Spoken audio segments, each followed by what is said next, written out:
Stock magic Telugu శ్రోతలకు స్వాగతం. ఈరోజు మార్నింగ్ వీడియోలో మనం నిఫ్టీ, బ్యాంక్ నిఫ్టీ దీని యొక్క ప్రస్తుత పొజిషన్ ఏంటి, ఇది ఎలా మూవ్ అవబోతుంది అని మన అంచనా ఎక్స్పెక్టేషన్ ఎలా ఉంది, ఇది పాజిటివ్ గానో లేదా కాస్త తగ్గడానికో కారణాలు ఏంటంటే ఇప్పుడు high weightage stocks HDFC bank results already వచ్చినాయి, దాని ఎఫెక్ట్ ఎలా ఉండబోతుంది. అలాగే రిలయన్స్ ఇండస్ట్రీస్ మార్కెట్ దిగ్గజం కొనే ఈ కంపెనీ రిజల్ట్స్ ఈ రోజు రాబోతున్నాయి, దాని యొక్క ఎఫెక్ట్ వల్ల మార్కెట్ ఎక్కడ వరకు పెరగవచ్చు, పెరిగితే ఒకవేళ తగ్గితే ఎక్కడ సపోర్ట్ తీసుకోవచ్చు విషయాలు చూసుకుని ఇక లేటెస్ట్ న్యూస్ కొన్ని కంపెనీల గురించి UltraTech Cement, Lupin, National Fertilizers Limited company, JSW Energy, HDFC Bank, Laurus Labs, Persistent Systems, Indian Renewable Energy Development Agency IREDA దానికి సంబంధించిన న్యూస్, అలాగే విప్రో, ఎన్టీపీసీ, ఆదిత్య బిర్లా ఫ్యాషన్ కంపెనీలో ఒక డిమెన్షన్ ఉంది. ఇలాంటి లేటెస్ట్ న్యూస్ ని తెలుసుకునే ప్రయత్నం చేద్దాం ఈ వీడియోలో. ఫస్ట్ మనం నిఫ్టీ ప్రస్తుతం ఎక్కడ ఉంది, దాని యొక్క సపోర్ట్ రెసిస్టెన్స్ గురించి మాట్లాడుకుందాం. దానికంటే ముందు మొన్న ఫ్రైడే మాత్రం ఎఫ్ఐఎస్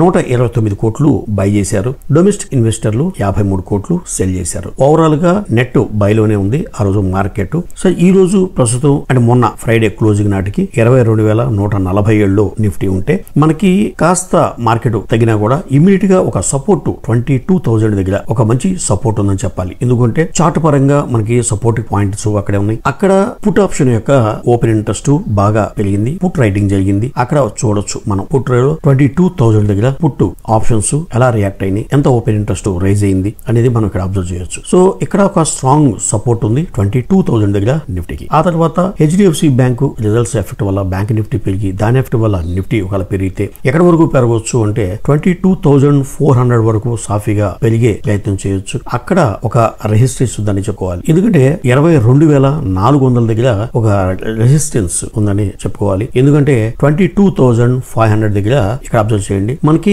కాల్ రేటింగ్ బాగా జరిగింది అక్కడ 22,500 దగ్గర. ఎందుకంటే ఇక్కడ ఇంత హ్యూజ్ కాల్ రేటింగ్ జరిగింది అంటే ఇక్కడ ఖచ్చితంగా మనకి ఒక రెసిస్టెన్స్ ఉందని చెప్పుకోవచ్చు నిఫ్టీకి. అంటే ఇది కేవలం ఒక స్టడీ కోసం మాత్రమే. అంటే ఇప్పుడు నేను నిఫ్టీ ఇక్కడ దాకా తగ్గితే తగ్గొచ్చు, లేదా ఇక్కడ దాకా పెరగొచ్చు, ఎందుకు పెరుగుతుంది, దానికి బ్యాక్గ్రౌండ్ రీజన్ ఏంటి అనేది ఎలా అనుకుంటున్నాను అలా మీరు కూడా స్టడీ చేయడం కోసం ఉపయోగించుకునేందుకు మాత్రమే దీన్ని వాడుకోండి. దీంతో ఆప్షన్స్ ఏదో చేయమని కాదు. ఇది నిఫ్టీ యొక్క సపోర్ట్ 22,000, రెసిస్టెన్స్ 22,400 లేదు 22,500 లో ఖచ్చితంగా అక్కడ ఒక రెసిస్టెన్స్ అనేది స్ట్రాంగ్ రెసిస్టెన్స్ అనేది ఉంది యాజ్ పర్ ఆప్షన్ చైన్. ఇది మనం చెప్పదలుచుకుంది. అలాగే బ్యాంక్ నిఫ్టీ విషయానికి వస్తే ప్రస్తుతం 47,574 ఉంది. అక్కడ 47,500 దగ్గర పుట్ రేటింగ్ బాగా జరిగింది, ఓపెన్ ఇంట్రెస్ట్ బాగా పెరిగింది, ఇది అబ్జర్వ్ చేయొచ్చు. అలాగే అక్కడి నుంచి కాస్త తగ్గితే ఇమ్మీడియట్ గా 47 దగ్గర స్ట్రాంగ్ సపోర్ట్ ఉంది. 47 దగ్గర పుట్ రేటింగ్ బాగా జరిగింది, అక్కడ వాల్యూమ్స్ అబ్జర్వ్ చేయండి. పుట్ ఓపెన్ ఇంట్రెస్ట్ 169,453 కనిపిస్తుంది. ఇది ఆప్షన్ చైన్ ప్రకారం డేటా. అలాగే ప్రస్తుతం ఉన్న 47,574 నుంచి పైకి పెరిగితే 48,000 దగ్గర ఒక రెసిస్టెన్స్ ఉంది. అక్కడ అబ్జర్వ్ చేయండి, కాల్ సైడ్ మీకు రైటింగ్ జరిగింది 48,000 దగ్గర చాలా స్ట్రాంగ్ కాల్ రైటింగ్ జరిగింది. ఇది మనకి ఆప్షన్ చైన్ డేటా ప్రకారం మనం అబ్జర్వ్ చేయొచ్చు. అయితే ఇప్పుడు మనం చెప్పదలుచుకుంది ఏంటంటే బ్యాంకు నిఫ్టీ ప్రజెంట్ ఉన్న 47,574 నుంచి కాస్త కిందకి దిగితే 47,000 దగ్గర గట్టి సపోర్ట్ ఉంది. అలాగే పైకి పెరిగితే 48,000 దగ్గర ఒక రెసిస్టెన్స్ ఉందని మనం గమనించాలి. ఆ రెసిస్టెన్స్ దాటితే పాజిటివ్ న్యూస్ తో ఖచ్చితంగా ఇంకా పెరిగే అవకాశం ఉంటుంది. ఇక మనము ఈ హెచ్డిఎఫ్సి ఎఫెక్ట్ అని చెప్తున్నాం కదా, అసలు హెచ్డిఎఫ్సి రిజల్ట్స్ ఎలా ఉన్నాయి ఒకసారి మాట్లాడుకుందాం.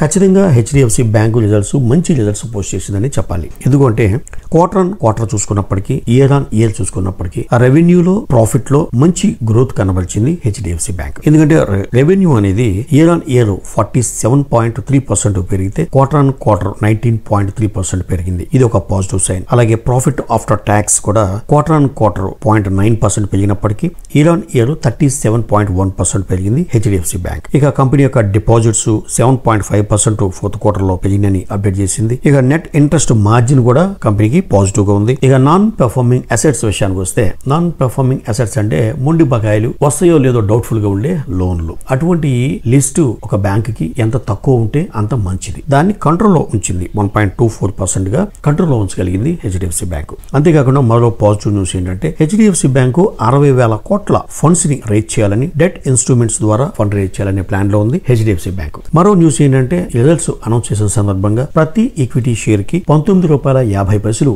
డివిడెండ్ గా ప్రకటించాలని బోర్డు డెసిషన్ తీసుకుంది. ప్రస్తుతం ₹1,534 దగ్గర ట్రేడ్ అవుతుంది హెచ్డిఎఫ్సి బ్యాంక్. ఇక విప్రో విషయానికి వస్తే ఈ సాఫ్ట్వేర్ కంపెనీ విప్రో గత 4 క్వార్టర్లుగా అంత స్ట్రాంగ్ రిజల్ట్స్ అయితే ఏమీ చూపించలేదు. ఇక వరుసగా 5వ క్వార్టర్ లో కూడా కాస్త నిరుత్సాహపరిచిందని చెప్పాలి. ఎందుకంటే రెవెన్యూ అనేది ఒక 4% తగ్గింది, నెట్ ప్రాఫిట్ 6% తగ్గింది అని కంపెనీ డిక్లేర్ చేసింది. అంతేకాకుండా ఇంకొక మైనస్ ఏంటంటే ఈ కరెన్సీ రెవెన్యూ డిక్లైన్. ఇప్పుడు మనకి యుఎస్ డాలర్ లో వీళ్ళు ప్రాజెక్ట్స్ అమెరికాలో చేసినప్పుడు వీళ్ళకి వచ్చేది డాలర్స్ లో వస్తుంది. మన ఇండియన్ కరెన్సీ ప్రకారం మనం మాట్లాడుకుంటున్నప్పుడు ఆ యొక్క కరెన్సీ వాల్యూ డిఫరెన్స్ లో కొంత ఒక్కొక్కసారి నష్టం, ఒక్కొక్కసారి లాభాలు జరిగే అవకాశం ఉంటుంది. అయితే ఆ ఇయర్ లో ఆ డిఫరెన్స్ వల్ల నష్టపోయిన విలువ టీసీఎస్ ఇన్ఫోసిస్ కంటే విప్రో మరి కాస్త ఎక్కువ నష్టపోయిందని చెప్పాలి. ఎందుకంటే టీసీఎస్ 3.4% నష్టపోతే ఇన్ఫోసిస్ 1.4% నష్టం జరిగితే ఆ డ్యామేజ్ విప్రోకి 4.4% జరిగింది. ఇది ఒక మైనస్ విప్రోకి. ఇది కరెన్సీ రెవెన్యూ డిక్లైన్ వల్ల. అయితే ఇప్పుడు స్టాక్ గురించి మరొక నెగిటివ్ న్యూస్ లాంటిది ఏంటంటే కంపెనీ గైడెన్స్ ఒకప్పుడు ఏంటంటే సరే ఓకే చలో అయిపోయింది ఈ financial year 24, next year first quarter financial year 25 లో కనీసం ఒక మంచి గ్రోత్ చూపిస్తాము, మంచి పెర్ఫార్మెన్స్ ఇస్తాము అని కంపెనీ చెప్పిందంటే అది లేదు. ఎందుకంటే గతంలో ఒక 2% వరకు గ్రోత్ ఉండే అవకాశం ఉందని ఒక గైడెన్స్ ఇస్తే ఇప్పుడు దాన్ని 0.5 అంటే ఒక 1% కూడా కాదు 0.5 పెరగొచ్చు అనేది. ఒకవేళ తగ్గితే -1.5% వరకు తగ్గే ఛాన్స్ ఉందన్నట్టుగా Q1 గురించి గైడెన్స్ ఇవ్వడం జరుగుతుంది. అంటే ఎందుకు ఆశ పెట్టడం ఇన్వెస్టర్లకి, మనం ముందుగా ఓపెన్ గా అంత ఎఫెక్టివ్ గా ఉండదు అని చెప్పి ముందే చెప్పే ప్రయత్నం చేసింది విప్రో. ప్రస్తుతం $452 దగ్గర ట్రేడ్ అవుతుంది విప్రో.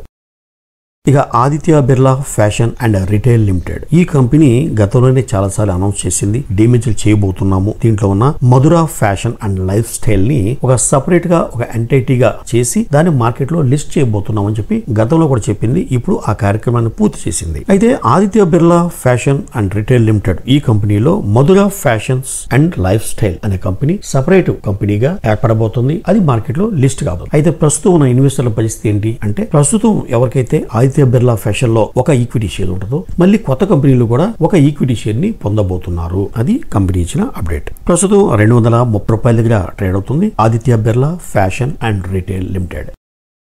ఇక ప్రభుత్వ రంగ సంస్థ Indian energy Development agency limited. ఈ కంపెనీ రెన్యూబుల్ ఎనర్జీ సెక్టర్ కి సంబంధించిన కంపెనీలకి ఫైనాన్స్ చేసే బిజినెస్ లో ఉంది ఎరిడా. ఈ కంపెనీ రిజల్ట్స్ కూడా పాజిటివ్ గానే ఇచ్చింది. Year on year net profit 45% పెరిగినట్టుగా కంపెనీ అప్డేట్ చేసింది. అలాగే ఈ కంపెనీ కూడా లోన్లు ఇస్తుంది కాబట్టి నాన్ పర్ఫార్మింగ్ అసెట్స్ అంటే మొండి బకాయిలు వస్తాయో లేదో డౌట్ఫుల్ గా ఉన్న లోన్లు అనేది ఆ లిస్ట్ అనేది చాలా తగ్గింది. ఇది చాలా పాజిటివ్ కంపెనీకి. గతంలో 1.66% ఉంటే ఇప్పుడు దాన్ని కాస్త 1% కంటే తక్కువ తీసుకొచ్చి కంపెనీ. ఇక లోన్ బుక్ కూడా 20% పెరిగింది. ఎందుకంటే దీని వ్యాపారమే లోన్లు ఇవ్వటం. ఆ లోన్లు ఎంత ఎక్కువ ఇస్తే అంత పాజిటివ్ కంపెనీకి. అలాగే లోన్స్ కూడా 27% ఎక్కువగా ఇచ్చినట్టుగా చెప్తుంది. లోన్ డిస్బర్స్మెంట్ 16% పెరిగినట్టుగా చెప్తుంది కంపెనీ. ప్రస్తుతం $161 దగ్గర ట్రేడ్ అవుతుంది Indian Renewable Energy Development agency limited.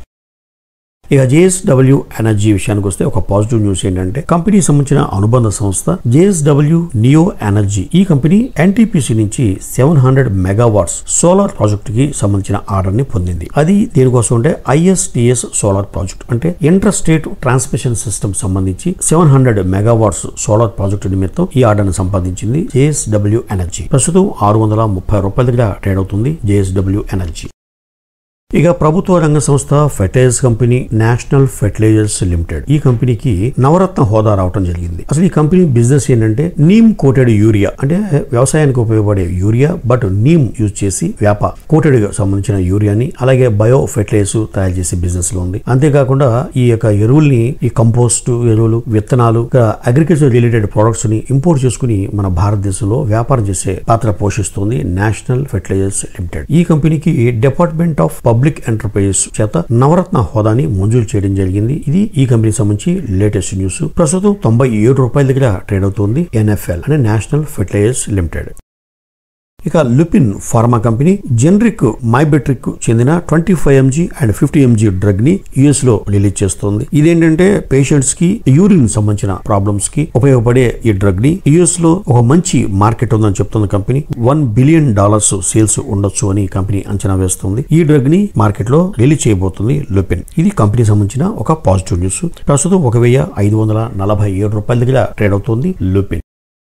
అలాగే సిమెంట్ లో రారాజుగా కింగ్ మేకర్ గా ఉన్న కంపెనీ అల్ట్రాటెక్ సిమెంట్. ఈ కంపెనీ ప్రొడక్షన్ ని పెంచుకునే పనిలో భాగంగా, అలాగే మహారాష్ట్ర మార్కెట్ లో స్ట్రాంగ్ అవ్వాలి అనే పనిలో భాగంగా ఆ దగ్గరలో ఒక గ్రైండింగ్ యూనిట్ ని పర్చేజ్ చేయబోతుంది. అది ఇండియా సిమెంట్స్ సంబంధించిన plant. 1.1 metric tons per annum capacity ఉన్న ఒక గ్రైండింగ్ యూనిట్స్ ఇండియా సిమెంట్స్ వాళ్ళ దగ్గర నుంచి కొనుగోలు చేయడానికి బోర్డు ఆమోదించింది. దీంతో మహారాష్ట్ర మార్కెట్ లో కంపెనీ యొక్క బిజినెస్ మార్కెటింగ్ స్ట్రాటజీ కాస్త స్ట్రాంగ్ చేయబోతుంది అల్ట్రాటెక్ సిమెంట్. ప్రస్తుతం 9,390 రూపాయల దగ్గర ట్రేడ్ అవుతుంది అల్ట్రాటెక్ సిమెంట్.